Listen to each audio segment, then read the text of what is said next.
ବର୍ତ୍ତମାନ ଆସନ୍ତୁ ଜାଣିବା UHMWPN ଯାହା ଉଚ୍ଚ ମଡୁଲସ୍ ପରୀକ୍ଷାହୀନ HMP କିମ୍ବା ଉଚ୍ଚ କ୍ଷମତା ସମ୍ପନ୍ନ ଯାହା ଥର୍ମୋପ୍ଲାଷ୍ଟିକ ଅଟେ। ଏଥିରେ ଅତ୍ୟଧିକ କମ ଆର୍ଦ୍ରତା ଅବଶୋଷଣ ଅଛି। ଘର୍ଷଣର ବହୁତ କମ କୋଏଫିସିଏଣ୍ଟ ଏମଲବ୍ରିକ ଅଟେ ଏବଂ ଗୁଣ ଜାଲ କଳ୍ପନା କରନ୍ତୁ ଯାହା ମାଛ ଧରିଥାଏ କିନ୍ତୁ ଶେଷରେ ବିନା ଚିହ୍ନରେ ଅଦୃଶ୍ୟ ହୋଇଯାଏ। ବାୟୋଡିଗ୍ରେଡେବଲ ଜାଲ ସହିତ ଏହା ସମ୍ଭବ। କ୍ଲୋଟ୍ ଲାଇନ୍ ବ୍ରୁଜର ନିୟମିତ ଭାସମାନ ରେଖା ଯଦିଓ ଡିଗ୍ରେଡେବଲ ସମୁଦ୍ରରେ ବୁଡ଼ି ଯାଇପାରେ। ବାୟୋପ୍ଲାଷ୍ଟିକ ସଂସ୍କରଣ ଗୁଡ଼ିକ ପାଣିରେ ସମ୍ପୂର୍ଣ୍ଣ କ୍ଷୟ କରେ। ବାୟୋପ୍ଲାଷ୍ଟିକ 101 ଏହି ସାମଗ୍ରୀ ଗୁଡ଼ିକ ରେଶମ ପରି ଉଦ୍ଭିଦ କିମ୍ବା ପ୍ରୋଟିନ ଉତ୍ସରୁ ଆସିଥାଏ।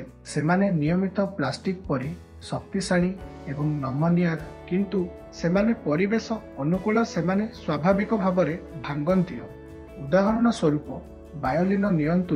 ଏହି PVS ଫାଇବର ଦୀର୍ଘସ୍ଥାୟୀ କିନ୍ତୁ ମାଇକ୍ରୋବସ୍ କାରଣରୁ ପାଣିରେ ଭାଙ୍ଗିଯାଇ ଏହା ଏକ ଗୁପ୍ତ ଏଜେଣ୍ଟ ପରି ଚୁପଚାପ ଅଦୃଶ୍ୟ ହେବା ପରି।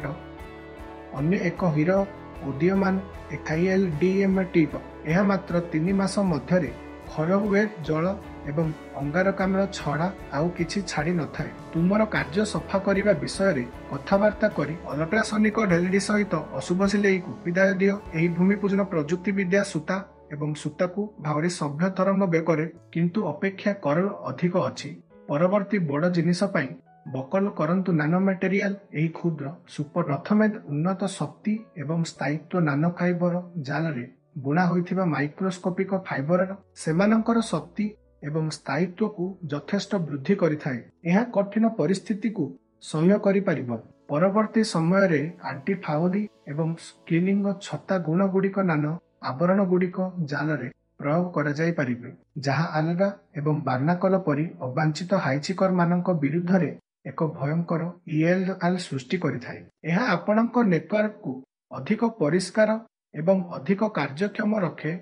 ନାନୋ ମେଟେରିଆଲ୍ସକୁ ନେଇ ଗଠିତ ଆବରଣ ଗୁଡ଼ିକର ଯେପରିକି ନାନୋ ପାର୍ଟିକଲ୍ସ କିମ୍ବା ନାନୋ କମ୍ପୋସାଇଟ୍ ସହ ପୃଷ୍ଠଗୁଡ଼ିକ ସୃଷ୍ଟି କରିପାରିବ ଯାହା ଜୀବମାନଙ୍କୁ ବାୟୋପୁଲିକୁ ପାଳନ ନ କରିବା ସହ ସଫା କରିବା ପାଇଁ ସରଳ ଅଟେ।